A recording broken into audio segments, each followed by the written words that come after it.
Hello everyone, if you're new to my channel, consider liking and subscribing. It will make me feel wonderful if you do that. Thanks.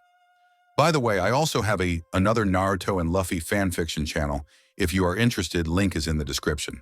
One Piece Straw Hat Family by Hotspot the 626th. As the crew travels through the Grand Line, something happens that not even the crew could prepare for. A baby? What are the Straw Hats going to do? Huge shout out to all the warlords of this channel. You know who you are. Want to stand among legends? Join the channel membership and show your support. Adios! It was hard to see through the steam produced by this room.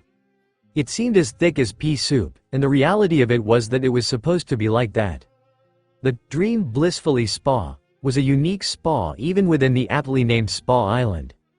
Like any spas, it was a relaxing place to unwind and soak in the hot waters until you felt rejuvenated. For this particular spa though, it had many different features to it, all of which were meant to relax a person into a dreamlike state of mind and body. Steam so thick it was like clouds or sheep. Water heated to a temperature far more inviting than the hotter waters in other spas. Soothing music washing out the unfiltered noise outside. And beautiful murals painted around mellow meadows, soothing seas, and tranquil forests. Anyone could unwind here and forget the problems of the outside world for a mere few minutes of their time. There was absolutely no stress within this spa. Except for two young girls.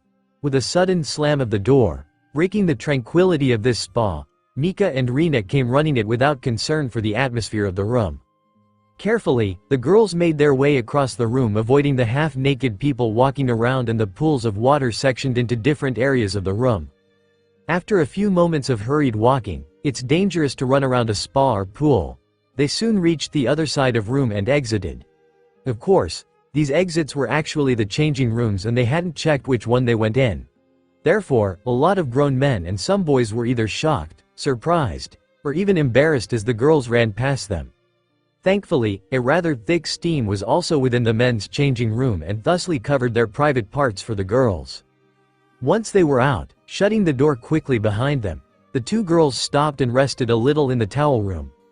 They also grabbed a few towels nearby as they were covered in both sweat and water residue. Once they were dry, they then booked it outside the room and back into the hallway where straight down was an elevator to bring them to their destination. "We made," Mika shouted cheerfully, just before slowly stopping in front of the elevator doors. "Yeah," Rina said with a smile. She then pushed the up button on the wall before speaking to Mika. "We really outsmarted those weirdos this time." In response, Mika giggled with excitement. "I hope we can make it to Mama and Daddy before Akio and Seo can." Rina looked at Mika in disbelief. "Do you think we really should worry about who gets where first?" "Yeah," Mika said surely. "I don't want to lose to Akio." Rolling her eyes, Rina couldn't believe she was hearing, but nonetheless enjoyed it. She wasn't quite as childish to want to beat her sister in a race, especially with their lives seemingly on the line, but she could appreciate the enthusiasm the younger girl was unintentionally giving. She hoped though that her sister was okay and that she and Akio had made it to this pirate crew that both he and Mika claimed were strong. Now, they just had to get there themselves. Eventually, the lights above the metal doors signaled that the metal box had arrived. The girls were ready to enter the box, or possibly step aside in case anyone was coming. However, when the doors opened, they both heard a shout, slow beam," and were both hit with a pink beam. "Do you see them?" asked Seo worriedly. Standing on top of part of a fake rock formation, Akio was scouting the area looking out for someone. Unfortunately, with so many people being here, it was nearly impossible to see who he was looking for. So he replied with some frustration, "No, I can't find either Mika or the captain and everyone anywhere." This only made the young girl worry more. "You don't think Rina and Mika got captured, do you?" "I hope not," Akio said, grimacing slightly. He understood it was entirely possible that Foxy and his cohorts got them, but he believed there may still be hope. "I'll keep looking," he stated determinedly to the older kid. "Who knows? Maybe they just got a little distracted or had to take a longer route to escape them." Seo was surprised but smiled and then nodded understandingly. She returned to searching from the ground level as a second pair of eyes could help. And with Nucky, who was also searching around, that made three. Oddly, despite being perspective, Akio had failed to notice a familiar person coming around the rock. Huh, Akio? Spoke Usopp with surprise, holding 2 ice cream cones. What you doing up there, buddy? Hearing his voice, Akio quickly looked down to see the long-nosed sniper. Mr. Usopp, he shouted, we need everyone's help. Huh? Usopp said confused. After coming down off the rock and introducing Sao, Akio explained her and their situation quickly. Immediately upon hearing that Foxy and his group were involved, Usopp had let out a tired sigh, but understood. He then took the kids over to where most of the Straw Hats had gathered, now including Sanji, Frankie and Brook. Already, the group knew that Foxy and his cohorts were on Spa Island thanks to their accounts. Akio quickly explained to the group what had happened with them, the kids. And with Sao's added information of the gem-making process, they understood why they were here. Being able to make a gem, Nami thought out loud. Then, she began grinning happily, practically greedily, and a little twinkle shined in her eyes. We would never have to worry about money ever again. We could buy anything we want, Chopper stated amazed. Brook commented, not if this, Mr. Foxy, gets his hands on the method first. Usopp scoffed. Yeah, like those guys can catch Mika. He stated confidently. She probably already has them exhausted from running all over the place. Hold on a minute. Sanji spoke up with concern. Foxy is one tricky bastard, and Mikaheim isn't very familiar with his methods. Come on, Sanji, Usopp said with a nervous smile, you can't believe that. She is only a child. Frankie stated frowning. Robin spoke now, seriously, we can't always be so lucky. Things suddenly became a little grimmer for the group. Nami had instantly shelved her greedier nature and replaced it with a great amount of concern and worry. The others around had lost their optimism over the situation and now were becoming on edge. Luffy, who had been listening while still eating, had stopped what he was doing. His enormous appetite now took the back burner as he became more serious. Akio was becoming nervous and uncomfortable, being racked with guilt, as he could feel the tension in the air. Even Sao couldn't help but feel a little ashamed having dragged these people, Mika and Akio especially, into her family's problem. I'm sorry, she spoke suddenly, apologetically. I didn't mean to put Mika in harm. Everything just happened so fast, Luffy spoke up calmly, don't worry about it. He then stood up from the table. No matter what, we're going to find her. Yeah, Usopp said determinedly. Nothing says that they were captured yet anyway. Do not worry, Mr. Akio. Brook said, placing a comforting yet bony hand upon the boy's shoulder. Your idea was a good one for the situation. We'll recover Mika. Though still a little nervous, Akio nevertheless nodded. Okay. Nami then added caringly as she spoke to Sao, we'll find your sister too. Thank you. Sao said smiling. All right, Luffy shouted to his crew. Everyone, let's find Mika before Foxy does. Yosh. Meanwhile in his room, Doran sat in lighted darkness at his desk with many monitors behind him providing mood lighting. He looked to be waiting patiently as he clapped his fingers together seemingly impatiently. But soon, there came a knock on his door. He stopped his mindless action and immediately turned on the lights to his room. The lights revealed his office to be a rather plain and typical room for any owner of a business with little personality to speak of. Once the lights were on, Doran then stood up from his desk putting on his business face. A calm and in. The door opened. Hello, partner. Immediately, Foxy greeted Doran cheerfully as he and his crew entered the room. Under Hamburg's arms, he had Mika and Rina tied up. Both attempted to struggle out, but found that they could not. Let go of us, shouted Rina irritably. When my daddy gets a hold you guys, you all are gonna be so beaten up, Mika threatened angrily. Instantly, Doran's business expression turned to a greedily cheerful one as he moved around his desk. Excellent work, Foxy, the silver fox, he greeted eagerly. I take it they had the notebook on them? Foxy grinned and then looked over his shoulder to his female compatriot, Porch. The blue-green-haired woman immediately stepped forward, pulling out the notebook from her cleavage. Here ya go, she said, holding the notebook out. Hey, Mika shouted furiously. That's not yours. Excellent, Doran said happily, ignoring the girl's shout, before receiving the book. He then swiftly looked through the book until he stopped having found what he needed. The gem-making process, this is it. Phew, fei. Great, Foxy laughed out cheerfully. Now we can finally become rich beyond our wildest dreams. Oh goody. Porch cheered out excitedly. Yeah, Hamburg also cheered out, before snickering uncontrollably. Yeah, good luck with that, Rena said to the group sarcastically. Huh? Foxy said, curious over the girl's attitude, and also suspicious. And why do you say that, girlie? Because the process is incomplete. Rena stated, mad but assuredly. Our liar dad never explained how to make it, just the ingredients and this stupid hint that lead us here. Looking at the page again, Doran's smile turned into a frown. She's right, he failed to mention the method in which to combine the ingredients to form the gem. Foxy huffed disappointingly. Sneaky bastard, but no matter. He stated confidently. That other girl looked smart enough to figure out the method. Let's just go capture her as well. Leave Sayo alone, shouted Rena enraged, beginning to struggle in her binds again. Set those brats down, Hamburg. Foxy ordered, we need to get out hands on the other girl. Actually, Doran spoke now wearing a conniving smile, I have another idea. Do tell. Let's hold that loud-mouthed girl hostage. Doran stated sinisterly, referring to Rena. Then, she'll come to us. Foxy let out a laugh. Phew, fei. Excellent idea, partner. Doran then turned to face the monitors, each one showing some part of Spa Island. Despite not seeing the older girl, Sayo, in any of the screens, he kept grinning, looking optimistic. Once we find her, we'll make our demands known, he said while he began pushing buttons changing the images on the screens.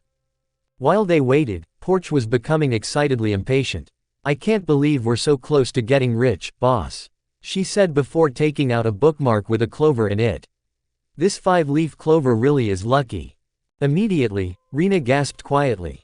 What? A 5-leaf clover? Foxy questioned curiously, not hearing the girl. Where did you get that? I found it tucked away in the notebook. Oh, what a rare find. Foxy said, impressed. They say 5-leaf clovers are even luckier than the regular 4-leaf ones. It must be a sign of our success. Then, the adults quickly became busy searching for the older girl on the monitors. This practically left the kids to themselves. They both remained quiet for a time, Rena especially so, as she looked to be in deep thought. At this, Mika had noticed and asked curiously, what's wrong, Rena? Rena immediately looked to the girl, now appearing conflicted. It's just that bookmark with the 5-leaf clover. I had found it when I was out searching for 4-leaf clovers with Sayo and our dad. Sayo had gotten really lucky and found, like, 4 of them. Me and dad weren't doing so well, but he told me something was pretty cool. Yeah, Mika said, intrigued. He told me that because Sayo never gave up, she was able to find those clovers. And that if you set your mind to it, you can accomplish anything. Then, you know what I did?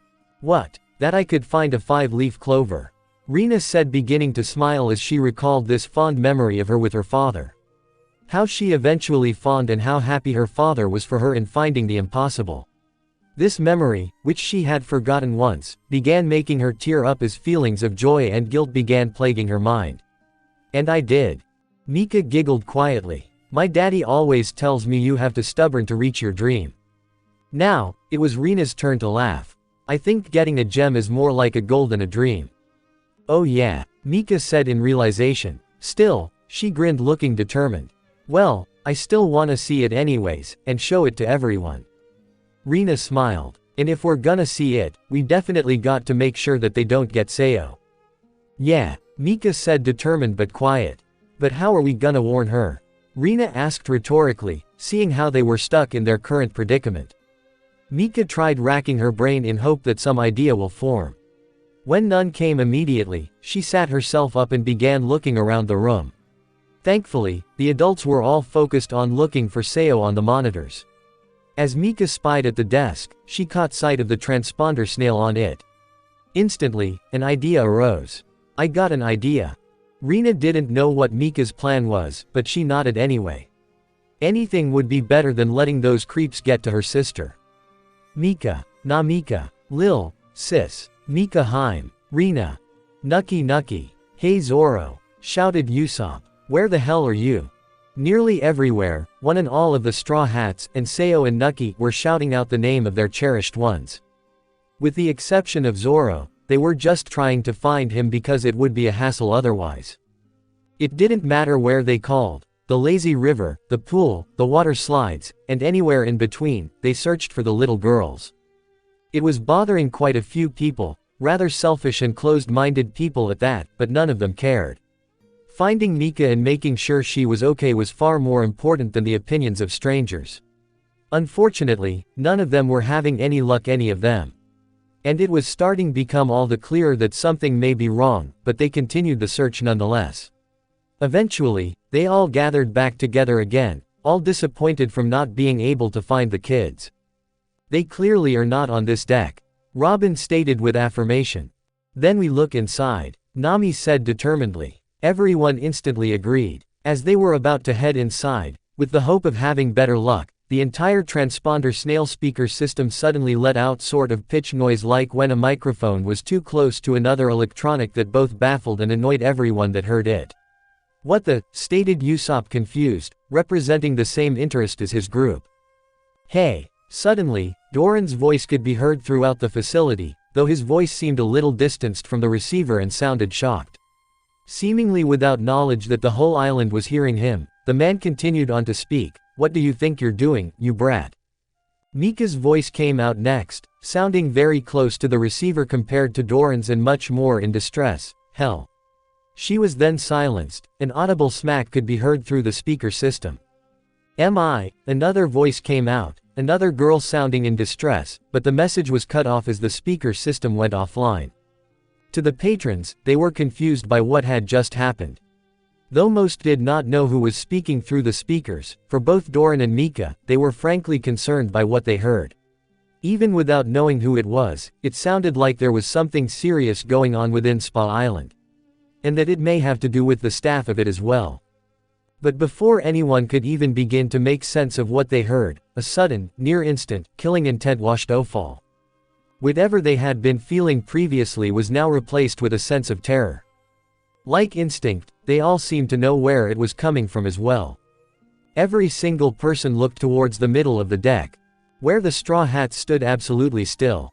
Every single one of them, with the exception of the kids, was exerting an intense amount of killing intentions. Visually, their eyes were covered in dark shadows as if a dark cloud now overshadowed them. And for all intents and purposes, there was one. And upon seeing this group, nearly everyone fell into horror. Even the Akio and Sayo, despite their own feelings of outrage and fear for their friends, were caught completely in fear of this group of adults, these pirates, intense emotions that felt even heavy for the building itself to hold.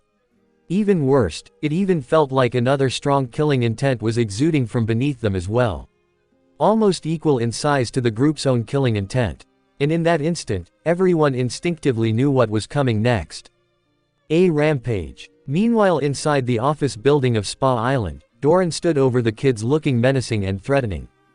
Though her plan worked, having reached the snail and gotten some sort of message out, Mika had received a nasty slap to her face.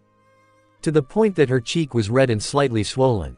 The poor girl felt like crying, having never been attacked before, but she willed herself not to. Instead, while keeping her tears held back, she glared at the owner mad and frustrated, but helpless to do anything more at this point. Rina on the other hand looked scared, having both witnessed Doran's action and now his current mood. Foxy and his cohorts though were hardly bothered by the action, mostly because it barely concerned them, but there was still a feeling of disapproval within their minds. Especially since the girl that was hurt was the one that had given Foxy such a heartwarming compliment. Not even Hamburg, known for snickering at any given time, did not let out his usual guffaw.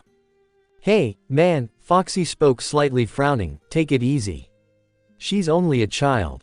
Still looking enraged, Doran now directed it at Foxy. Oh, be quiet, he stated harshly, that brat nearly ruined my resort's image. Oh, Prosh said sorrowful as she crouched down next to the girl. Mika, poor sweetie. I'm sorry that happened, but you shouldn't mess around with adults. Mika still looked mad at the group, still keeping back from crying and trying to look tough. Nevertheless, she did speak in a low tone, you guys are really gonna be trouble now. And why's that? Asked Doran, still peeved. Because your parents heard you over the speaker. Oh, spare me. What will they do? File a complaint. Nope, Mika said assuredly. They're gonna wreck your entire, stupid place. Rina looked surprised at her friend. Mika, and how will they do that? Doran asked in ridicule. Boom. Like a divine answer, an explosion suddenly occurred outside the building. Despite that, it still shook the building itself. The sudden shaking nearly threw the ne'er-do-wells off balance, but they remained standing nonetheless. Boom. Boom. Then, more started coming forth, soon followed by screams of panicking people. And yet, over the screams of hundreds of people, a single shout roared over them all like a ferocious beast. Mika. Terrified and confused, Doran began sweating profusely. WHWH, what is going on? He shouted before running over to the window. Pulling back the curtains that shielded the room from natural light, they sight that which Doran saw was horrifying. His once beautiful and picturesque resort was now in ruin. Stands and stalls wrecked beyond repair. Pools smashed and water now seeping down into the lower levels, potentially ruining decor inside. Fake facades turned to literal rubble. Electrical equipment exposed and sparking dangerously. Waterslides fallen down and the pristine, marble tile cracked, uprooted, and destroyed beyond hope of recovery. The water park deck looked more like a battlefield than what it formerly had been. And still, more destruction came from all manner of sources. Bullets, lightning, fists, feet, and swords tore through everything he had built like it was paper. His guard staff, usually protecting the docks below, were rushing in to quell the destruction, but they were merely ants caught in a storm. Almost instantaneously, they were all defeated with a combination of several attacks. And even, as if cementing this place's doom, the floor erupted and broke apart as a vicious cyclone tore through from beneath. A shout, Tatsumaki, could be heard within the spiral as a lone man seemed to fly unharmed within it, only to land safely on the floor, 2 swords in hand and 1 in his mouth. This man exerted a tremendous killing intent that nearly made Doran wet his pants. It was then that he realized, his paradise within, paradise, was coming to an end. Dragon Twister, but you knew that. No, shrieked Doran in horror. Becoming worried, Foxy rushed over to look outside. Instantly, he gasped at the sight. What? See, Mika said, grinning deviously. Told ya. Again, Rina was surprised despite not being able to see that actual damage. Whoa, Mika. Child. Foxy shouted as he looked back at Mika. Who exactly are your parents? Keeping her grin, she told him slowly, almost like torturing him, monkey. Foxy said nervously. Foxy said again, now frantic. Luffy. Foxy screamed out in panic. Likewise, his crewmates too were in panic. BB boss. Porch shouted. Did we just kidnap Straw Hat's kid? Foxy shouted out in horror. And allowed her to get hurt. We didn't even know he had a kid. And everyone heard what happened over the speakers too. Porch added, terrified. Foxy. Foxy looked back outside upon hearing his name roared out with rage. Near instantly, he spotted Luffy, and unfortunately for him, it looked like Luffy had spotted him as well. Ah! Screamed Foxy as he frantically stepped back and away from window. He then shouted with his back against the wall, he's pissed. Mika smirked smugly. Told ya. That's it, shouted Doran frustrated, having witnessed the same. Our partnership is over. What? Shouted the Foxy group. Doran quickly got away from the window. He rushed over to Rina and picked the girl up by her bounds. I'm keeping the girl in the notebook, he said, holding the notebook out with his other hand. You can have Straw Hat's daughter. Like hell, shouted Foxy enraged. I'm not staying here to take the blame. Yeah, Porch and Hamburg agreed determinedly. Doran soon realized that he had made a grievous error in judgment. Not only had he broke off his partnership with maybe the only persons able to protect him, but it was likely that the pirates that were currently destroying his facility knew that it was he that struck the child. Worst, he just made his former partners his enemies, not a smart move either. It may be for naught that he was going to try and hold the girl in his arms hostage. More than likely, nothing but a quick escape would his only chance of making it out of here. Taking the girl would be a hassle, but maybe the only way to get either her sister or the man himself to create the gem. He just had to escape. And then, something crashed into the room. The suddenness of it all sent Doran and Foxy's group screaming in fright. In his shock, Doran had dropped both Rena, who was also shocked by the event, and the notebook on the floor. As the dust began to settle, a figure could be seen standing within the cloud. At first darkened and shaded by the large amount of dust in the air, it soon faded away, revealing the, mostly uninjured, Monkey D. Luffy. No one in the room moved, nearly all were frozen still with fear. Those looking at the straw hat wearing, pirate captain could tell that he was absolute livid. And he had yet to even look at them. SSS straw hat. Foxy said nervously yet forcing a happy grin, attempting to greet his rival like an old friend. He walked forward to the young man appearing submissive. Long time, no see, old friend. You're looking rather healthy. Oh, by the way, congrats. Unfortunately for Foxy, having gotten too close and far too biddable, he was immediately punched by Luffy. The sudden attack had instantly knocked him out and sent him flying through and out the room into the sky.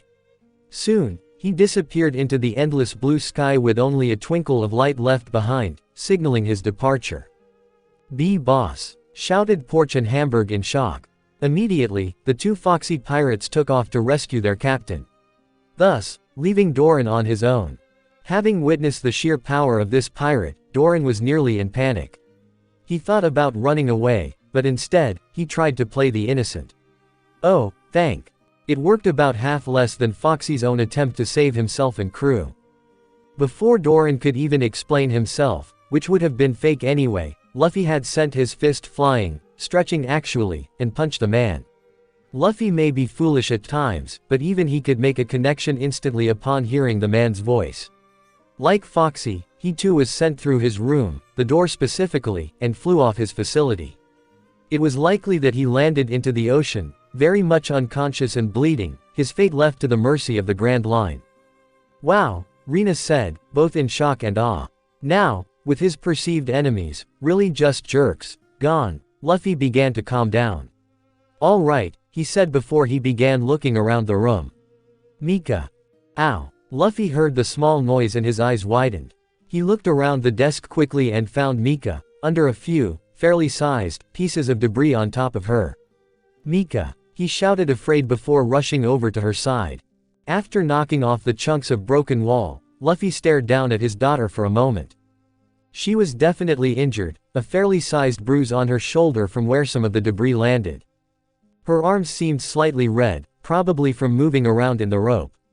She seemed to have acquired a few scratches, with one of them bleeding slightly from her head. Mika was indeed hurt, but it seemed that many of her worst, though minor, injuries had not come from the man or Foxy. Rather, it came from his own recklessness and rage. Though he didn't show it, his expression remaining mostly blank if not concern for his daughter, Luffy was in absolute horror of his own actions. Unintentional or otherwise, he had hurt his daughter. What kind of a father was he to hurt his own child? Thoughts like these, ones he hadn't thought in a long time, re-emerged and began battering his confidence, whittling it down to self-doubt and fear. It was only when his daughter finally sat up, looking none too concerned over her pain, and expressed her joy in seeing him, that he broke away from his tortuous thoughts. "Daddy," Mika said, now sat fully up on her knees, grinning. Seeing her happy, Luffy smiled. "Hey sweetie," he said warmly. Mika giggled, ow. Her laughing had agitated something on her within her that hurt, but only momentarily. She continued on smiling, as if nothing were wrong. "I knew you would beat those guys up, Daddy." Luffy said, nodding. He then began untying Mika's binds while the little girl continued on speaking. "But that Fox guy wasn't really that mean, Daddy. He was actually really funny. You shouldn't have punched him." Luffy replied back optimistically, "He'll be okay. Splithead is pretty stubborn." He then removed the rope from off his daughter. "Okay," Mika said with complete belief happily. "Now free." Mika stood up, stretching all her body with great relief. Both Luffy and Mika heard the voice and looked over to see Rena, still tied up and looking slightly uncomfortable in her position on the floor. "Could you untie me now too?" "Sure. Last time on One Piece. Straw Hat family, I hope we can make it to Mama and Daddy before Akio and Sayo can." Rena looked at Mika in disbelief. "Do you think we really should worry about who gets where first?" "Yeah," Mika said surely. I don't want to lose to Akio. Slow beam. XXX. Do you see them? Asked Sayo worriedly. Standing on top of part of a fake rock formation, Akio was scouting the area looking out for someone. Unfortunately, with so many people being here, it was nearly impossible to see who he was looking for. So he replied with some frustration, "No, I can't find either Mika or the captain and everyone anywhere." Usopp scoffed. "Yeah, like those guys can catch Mika," he stated confidently. "She probably already has them exhausted from running all over the place." "All right," Luffy shouted to his crew. "Everyone, let's find Mika before Foxy does." "Yosh!" XXX Mika's voice came out next, sounding very close to the receiver compared to Doran's and much more in distress. Hell. She was then silenced. An audible smack could be heard through the speaker system. Boom! Like a divine answer, an explosion suddenly occurred outside the building. Despite that, it still shook the building itself. The sudden shaking nearly threw the ne'er-do-wells off balance, but they remained standing nonetheless. Boom, boom. Then, more started coming forth, soon followed by screams of panicking people. And yet, over the screams of hundreds of people, a single shout roared over them all like a ferocious beast. Mika, terrified and confused, Doran began sweating profusely. WHWH, what is going on? He shouted before running over to the window. Pulling back the curtains that shielded the room from natural light, the sight that which Doran saw was horrifying. XXX. Oh, it worked about half less than Foxy's own attempt to save himself and crew. Before Doran could even explain himself, which would have been fake anyway, Luffy had sent his fist flying, stretching actually, and punched the man. Luffy may be foolish at times, but even he could make a connection instantly upon hearing the man's voice. Like Foxy, he too was sent through his room, the door specifically, and flew off his facility. It was likely that he landed into the ocean, very much unconscious, and his fate left to the mercy of the Grand Line. Ow! Luffy heard the small noise and his eyes widened. He looked around the desk quickly and found Mika, under a few, fairly sized, pieces of debris on top of her. "Mika," he shouted afraid before rushing over to her side. It was only when his daughter finally sat up, looking none too concerned over her pain, and expressed her joy in seeing him that he broke away from his tortuous thoughts. "Daddy," Mika said, now sat fully up on her knees, grinning. Seeing her happy, Luffy smiled. "Hey sweetie," he said warmly. Mika giggled, she, ow. Her laughing had agitated something on her within her that hurt, but only momentarily. She continued on smiling, as if nothing were wrong. "I knew you would beat those guys up, Daddy." Luffy said, nodding. What could Luffy be thinking? Is Mika really okay? What will happen? Time to find out, in this one, last chapter. When one dream ends another begins. Farewell, Straw Hat family. Now resting, nearly all of the Straw Hats sat around waiting for their captain to return with their precious child. Only Nami remained standing, behaving far more worried now than earlier when she had joined her crew on the rampage. It was likely that until she saw Mika she would not relax. The kids and Nucky stood along with her, also worried. Even after witnessing a true act of rage and destruction, all for the name of rescuing one kid, honestly, neither of them were much afraid to be around the group. If anything, they felt a little sorry for everyone else who had to witness it. And the owner, who would surely be paying for all of this. "Nami," Zoro called out from his spot among the circle, "relax already." "Yeah, Luffy's probably already got her." Usopp spoke as well, confidently. Nami didn't reply back. She hardly even responded to either of what her crewmates said. Her motherly instincts would not let her rest until she saw her child safe. And already, she was dreading to see that potential injury she was sure to see upon Mika from Doran.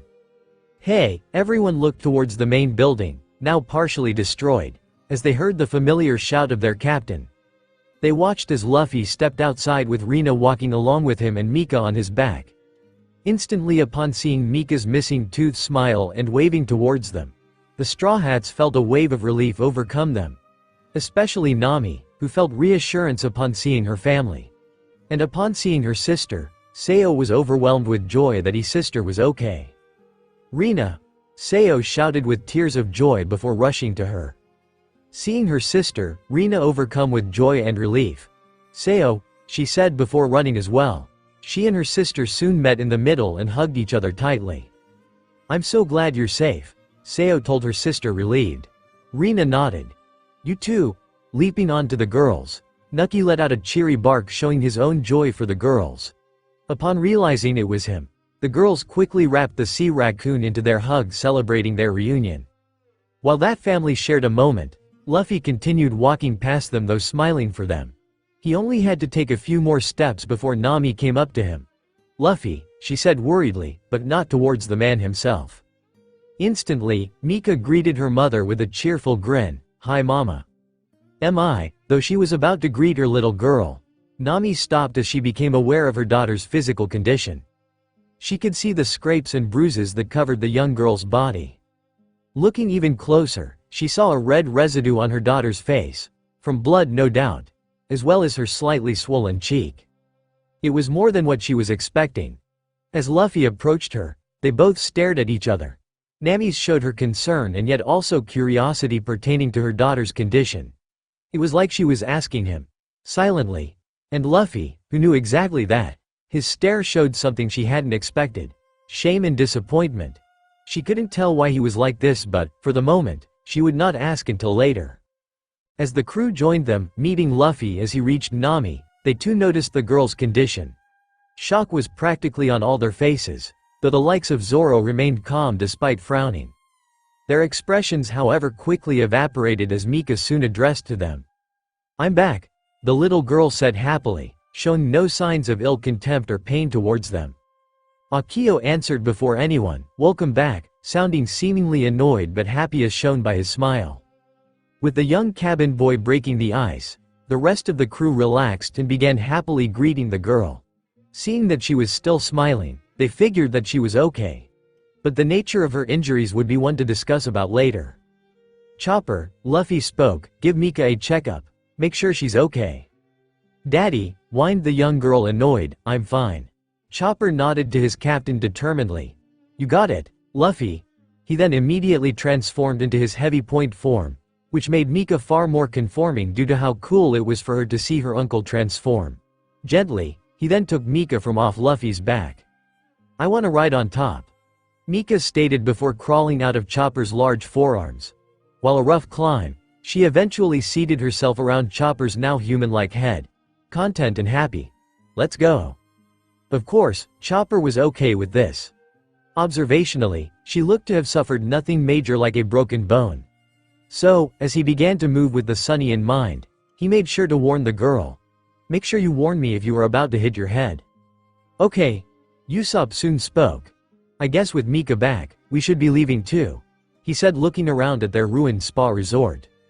Honestching his sword and frowning mad, "I'm not done letting out some steam." "I second that motion," Sanji said, calm but frowning. "I think we've done enough to this place," Robin said observationally, "and Foxy and Doran have been properly punished." Luffy nodded. "Yeah," yet remained half-hearted, much to curiousness of the crew. Akio spoke up, sounding nervous. "I know that it's not really our concern, but Mika and I were trying to help Rina and Seo figure out how to make a gem." "Oh yeah," Usopp said in realization. "With Foxy and that other guy gone, we can probably find the secret now." Overhearing the group, Seo and her family approached the group. "But we've already looked everywhere," she told them disappointingly. "And that Doran guy didn't seem to know what the secret was either," Rina added. Quite the quandary," Brook spoke while he thought over the situation. Having thought over it himself, Frankie had a suggestion. "Well, maybe dismantling the whole place might be a good idea then. At this point, it couldn't hurt," Usopp stated, looking around at the already destroyed deck.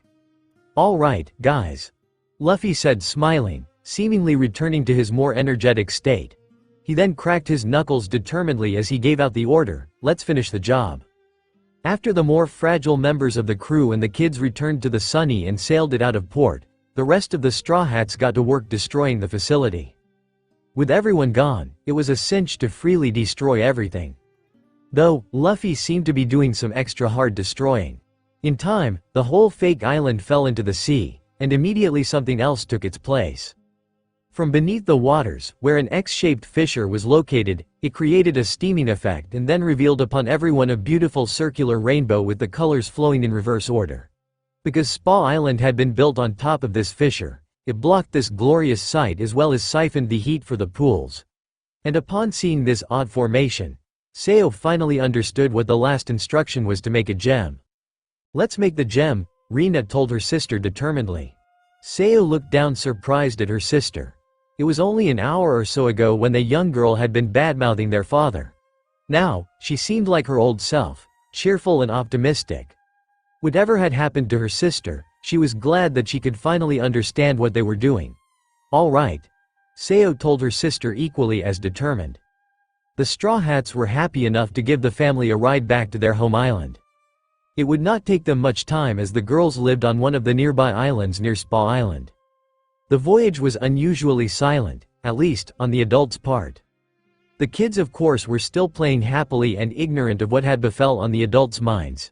Even Luffy, the most exuberant of all the Straw Hats with the exception of his own daughter, simply sat at his special seat upon Sunny's figurehead, silent with thought. By the time they reached the island it was already late into the afternoon. At first, it was only going to be a simple drop-off, but by the time they had docked plans had been changed slightly. "You want to go with the girls to see them make the gem?" "Yeah, please." Nami should have expected her husband's daughter, even after getting bandaged up, would still want to be active. It didn't help make her case either seeing Mika's huge and excited grin. She couldn't say no to that. Especially since, the girl had worked hard trying to protect her friends to hopefully show them, her and the crew, this gem. And seeing how the worst was behind them, very much literally, she didn't see the harm in obliging the girl. "Okay," Nami said with a smile. After Mika then released a cheer, she quickly added one stipulation, "But Akio has to come too." "Sure," Mika said happily. After informing Akio, he didn't mind tagging along. He and Mika went ashore with Rina and Seo. The girls were happy enough to have the company, and to once and for all prove their father's work to someone. As the group rushed into the small village, the village just outside the girls' house, a few of the Straw Hats watched with a cautious gaze of the surroundings. Once the kids had all disappeared into the town, the crew soon began to gather on the deck. All of them had serious expressions of both concern and worry. The events of earlier had still plagued their minds even by the time they had docked. "Luffy," Zoro spoke first to his captain, "you gotta tell us what's been on your mind." Surprisingly, Luffy was quiet at first. He even looked a little nervous. A strange sight indeed when it didn't involve the theft of food. Eventually thought, with everyone looking at him anxiously, Luffy revealed upon them his thoughts. "Just stuff," he said vaguely. "What's going on with you?" Nami asked calmly though also worried. "You're not behaving like yourself." Robin quickly got to the point. "It has to do with Mika, doesn't it?" Hitting the nail on the head, Luffy pursed his lips. This surprised nearly everyone. "Is this about her injuries?" asked Frankie confused. "They weren't really that bad," Chopper stated trying to ease his captain. "But she had so many," Brook rebutted cautiously. "I can't believe that miscreant could harm our Mika so much." "Yeah, but Luffy taught him a lesson," Usopp stated proudly before looking to his captain for confirmation, "right?" Luffy's response was far from pleasing the sniper. The man lowered his head shamefully with the shade of his hat covering his eyes. He then muttered lowly, "It wasn't him." "What?" Usopp said confused. "Are you saying Foxy did that to Mika?" "That bastard," Sanji said slowly becoming enraged. Quickly though, Luffy shook his head in rejection. "No." "One of his two cronies?" Usopp asked befuddled. Again, Luffy shook his head. "No." "Wait," Nami said confounded. "If it wasn't Doran or Foxy or his goons, then who?" "It was my fault," Luffy stated clearly though dejectedly. "What?" said everyone in shock. "She got hurt because of me," Luffy admitted sadly. "No Luffy," Nami said attempting to ease her lover's supposed burden. "Mika got caught. This isn't the first time, but none have had any idea that. When I crashed through the building," Luffy began explaining, "I didn't know she was in there." Nami frowned. "Luffy, she got hit by all the rubble and junk from the wall. I thought I had crushed her." "Wait, Luffy," Nami said trying her best to stop her husband, "it was all just an ACC." Mika can't stay with us anymore. Far from the emotional turmoil, Mika and her friends were now walking out of the village heading towards the green pasture. Mika looked excited as she ran around with Nucky proclaiming proudly about getting a gem, her first treasure. Rina and Akio remained close by the girl, equally as excited at the prospect of making a gem. And Sayo, being the oldest and matures, was simply smiling happily at both her younger sisters' reaffirmed belief in their father's project as well as at the enthusiasm of their new friends. "How much do you think the gem is worth?" Akio asked curiously. "I haven't a clue," Rina admitted. "Father speculated that it could be worth at least 1,000,000 Baileys," Sayo stated optimistically. "Whoa," Mika said amazed. "That's way more than even Uncle Chopper's bounty." "Yeah," Akio agreed though had a rebuttal, "but Dr. Chopper is the only one in the crew with a bounty under even 100 belly." "The little transforming raccoon dog?" Rina recalled. "Reindeer," both Mika and Akio corrected swiftly. Unconcerned about the correction, Rina then asked, "Why is his bounty so low?" "Actually, yeah," Akio said as he realized as well. "Why is that, Mika?" The pirate girl giggled facetiously. "The dummy Marines think he's a pet." Everyone else stopped for just a moment. They all recalled Chopper, and how he looks simply too adorable and cute to really be considered a pirate. At least, in his brainpoint form. Then, they all, "Yeah, I guess that's right." Then, the whole group shared a great laugh. For the kids, it was because they believed that adults could be silly sometimes. Sayo laughed because the situation called for it. They kept laughing even as they neared the girls' home. But as they stopped, they soon heard the jumble of noise coming from the house. It spooked the group. "Someone's in our house," Rina whispered afraid. Before anyone else could do or say something, the door suddenly swung open. "Get out of here, you no good thieves!" Out came a man shouting while waving a gun. He didn't look all that intimidating, but being panicky definitely frightened the kids. The kids quickly ducked down to avoid being potentially shot. Hearing the screams, the man soon stopped his wild display. "Huh?" He then looked over the area and noticed that it was only children that had come near his house.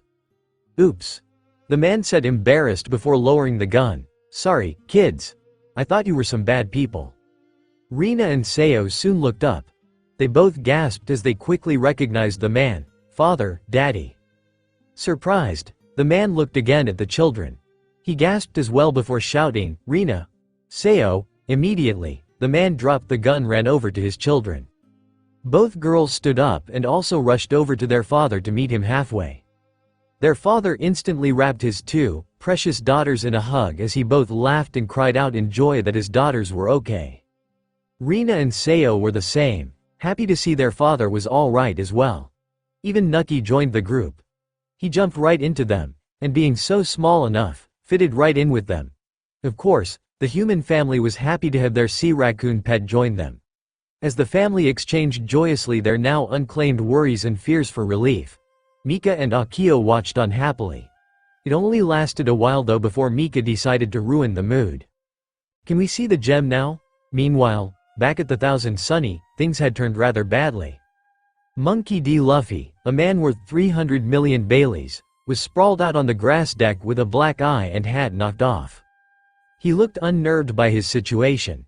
Around him, most of the crew had their jaws agape in shock, but none of it directed at Luffy. Those gazes were actually directed at Nami, who stood where Luffy once had been. By how she was poised, with her hair shading partially over her enraged expression, she looked to throw a punch. A wickedly strong punch at that.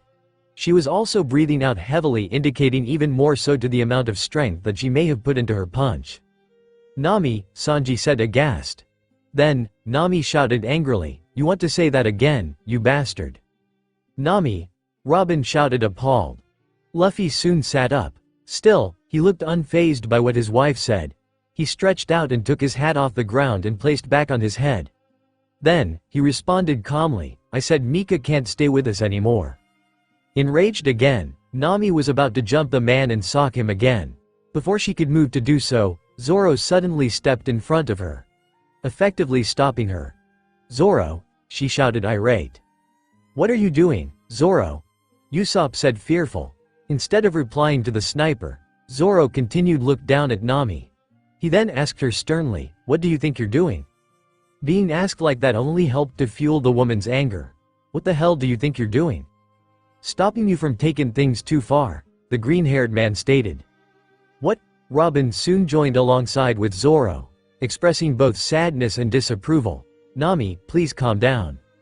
"Shut up!" Nami shouted, unsettled, surprising even Robin. "Do you even hear what he was saying? He wants to get rid of Mika."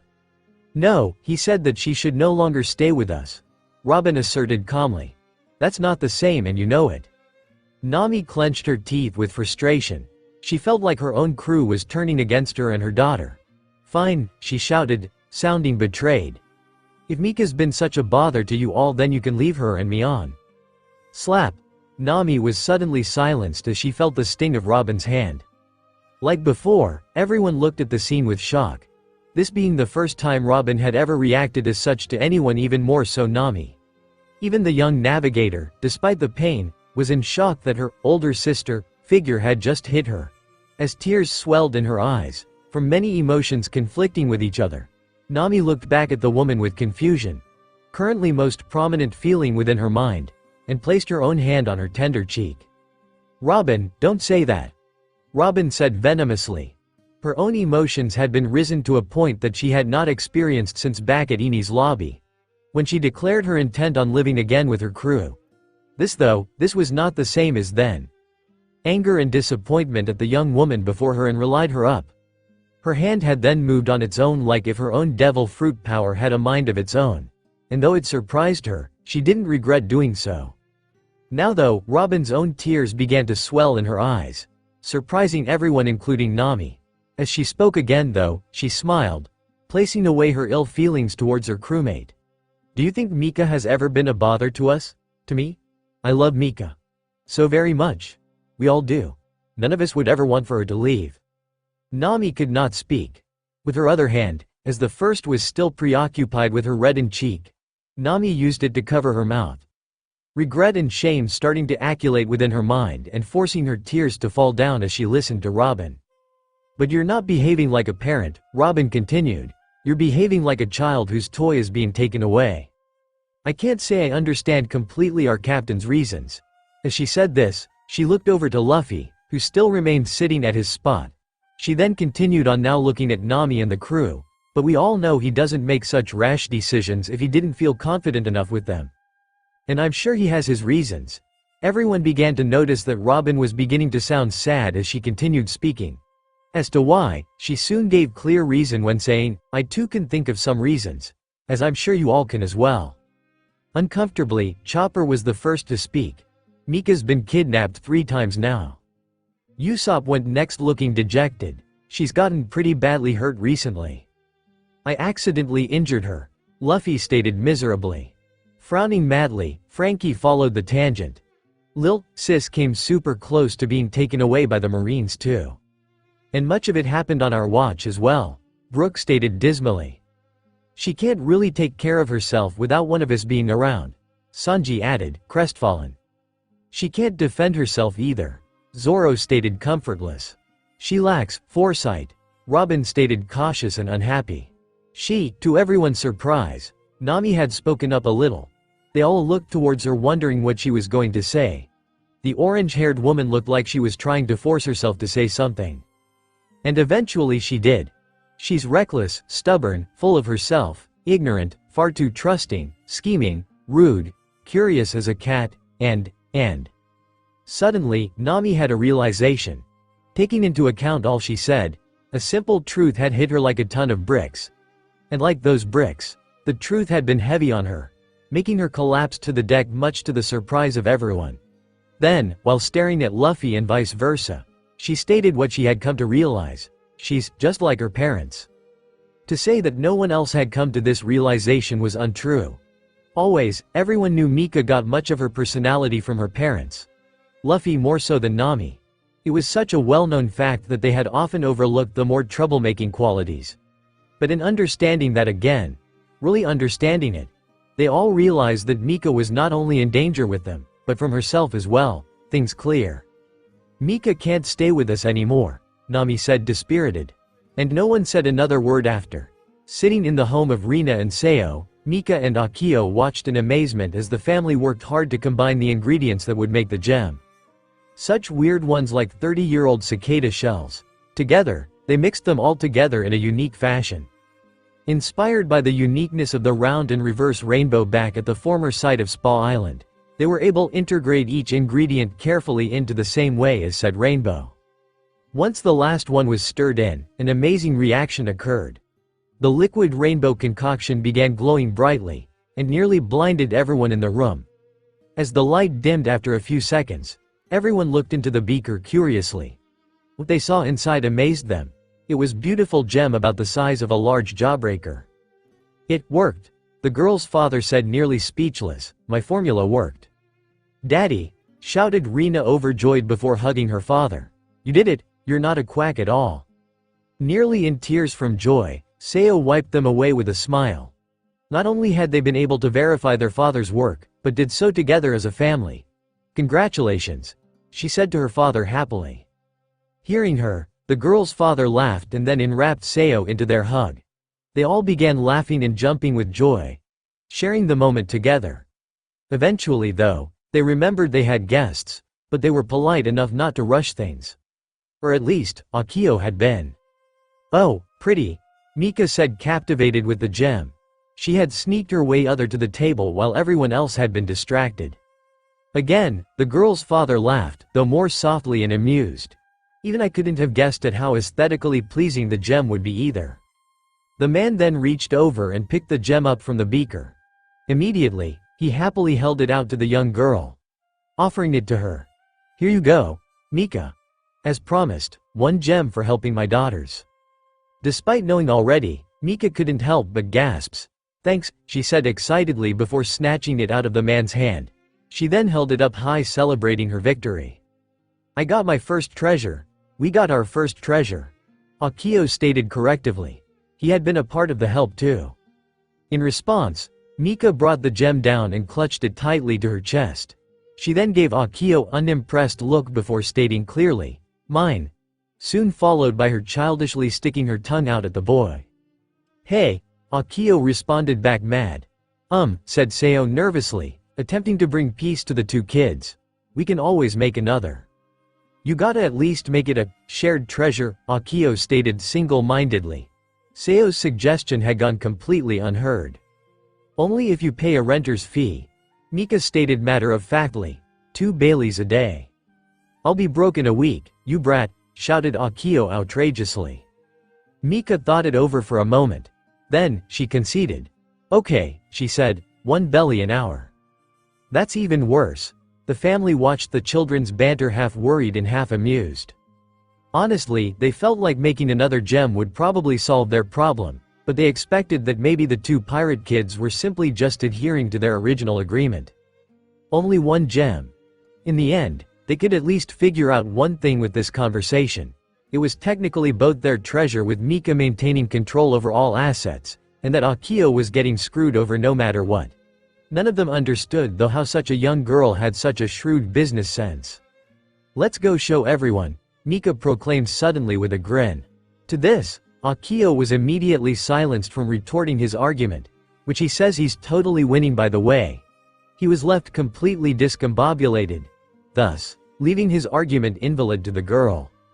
Mika and Akio then left the home of the family.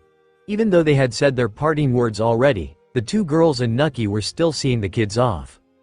They both continued on waving with the little sea raccoon barking and doing cheerful flips. From the window, their father only smiled, silently wishing the 2 pirate kids well. Thus, as soon as the lone house of their friends disappeared one way or the other, Mika and Akio made their way back to the Thousand Sunny. Of course, both knew the way back, only, Mika tended to get easily distracted. Being a good friend, Akio helped her refocus her attention. Eventually though, the ship was in their sights. Immediately, Mika became excited and the 2 of them ran to the ship and eventually up the gangplank. No one was there to meet them though. In fact, the deck seemed eerily quiet for once. Despite how odd it was, neither child paid any mind to it. Especially not Mika, who was ready to show off their treasure. We're back, Mika shouted loudly, her voice full of excitement. Akio looked around as they waited for their crew to come. He was surprised that no one hadn't already come to greet them. Or Mika more specifically. It was very unlike them from what he had seen since joining them. Coo! Coo! A sudden bird call caught their attention. They looked over and around until they spotted a news coo. A bird they had often seen delivering newspapers, fly off from the side of the upper cabins, where the kitchen and Chopper's medical room were. In its claws was a package, seemingly light enough for the bird to carry. Neither kid understood why the bird was here and had taken off so immediately upon their arrival, but it soon didn't matter. The kitchen cabin door soon opened, drawing their attention to it. Out soon came their crew, but not just from within. Robin and Nami had come from around the cabin, where the bird had flown off from. Nevertheless, the whole crew walked out to see the kids, and yet, they all had unusually surprised expressions on them, as if they had been caught in an act most heinous or simply displeasing. Akio had taken notice of this, but Mika was none the wiser. She was far too excited to show her family what they acquired, much like a pirate. "Looky!" Mika shouted joyfully as she pulled out the gem and held it up. "I got my first treasure." Forgetting his concerns over the crew, Akio quickly corrected her, "We got out first treasure." Slowly, the group of adults began reacting. Soon, they were all looking either happy or proud of the two kids' accomplishment. Yet, there still seemed to be a hint of sadness in some of the more mature adults like Nami, Sanji, and Robin. The others, except Zoro, seemed to have become overly excited over the prospect. "You did? Awesome," Usopp said proudly. "Come on, Lil, sis," Frankie said as he beckoned the girl to come forward. "You gotta show us your super gem up close." "This really calls for a celebration," Brooke proclaimed excitedly with violin and bow in hand. Instantly, Mika got even more excited. "Can we have a party please?" she asked eagerly. "Sure," Nami said with a smile. "Yay," cheered Mika along with many of the other members. "Another one?" Akio said astounded. In a matter of minutes, the deck of the Thousand Sunny was alive again with laughter and activity. It all happened surprisingly faster than usually, almost like it had been prepared in advance. Mostly relating to the food. For her part, Mika showed each and everyone one of her family the gem. Each one marveling in their own way at the gem and showing how proud and impressed they were at her. Akio wasn't left out either. He had been congratulated as well for his part and shown the same amount pride that they were giving Mika.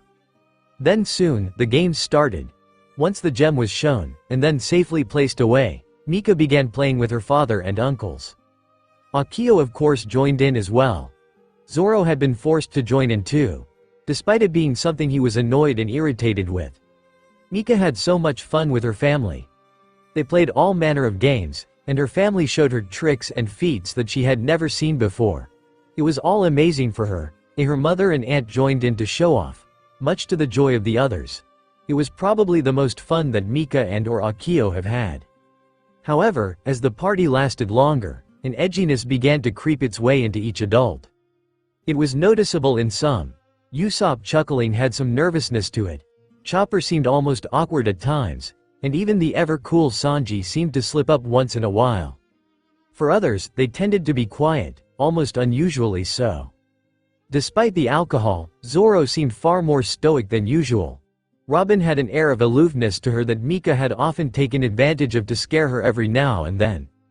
The girl seemed to like being able to greatly.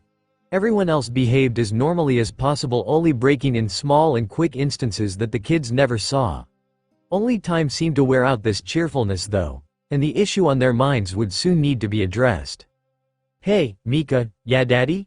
You wanna go on your own adventure?" As Brooke and Frankie played their music, whilst Usopp and Chopper had gotten Akio to do their Silled chopstick dance, it was hard for Luffy to hear Mika's response. So, he looked away from the cheerful scene and looked down towards his daughter.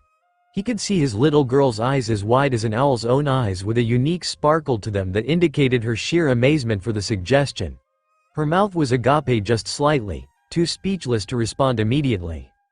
So, Luffy thought he would continue on to say, "Well, Akio would go with you too, and we're having a good friend come." Ee. A high-pitched squeal came from Mika as she released her excitement. The shrill scream put an immediate stop to everyone else's activity. It even lasted for a good few seconds before she finally began speaking coherently. Really? Luffy grinned. Yep, all by myself. Kinda. Akio's going with you too. Akio blinked with surprise. I am?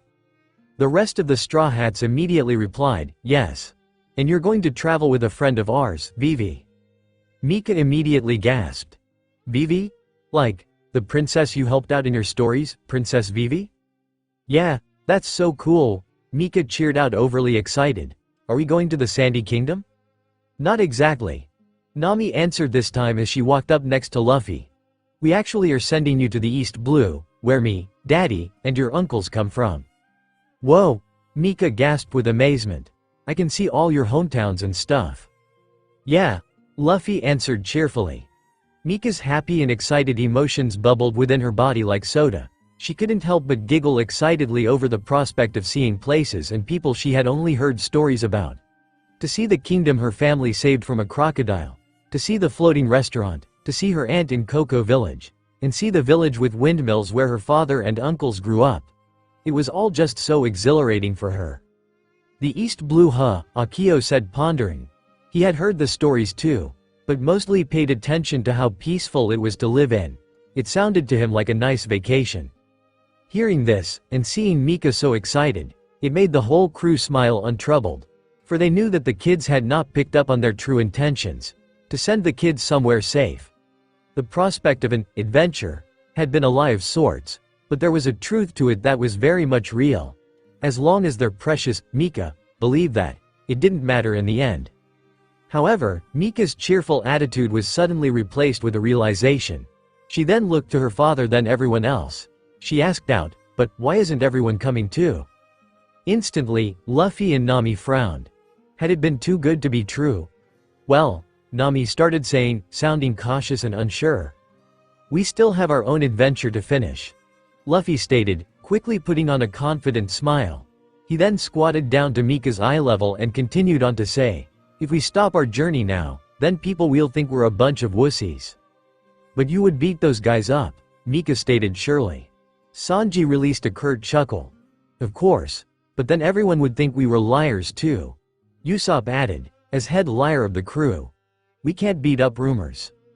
Oh, Mika said, sounding to have understood. Only to continue with, but what if you punched them really hard in their dumb faces? Mika, instantly, Mika's attention drew unto her father.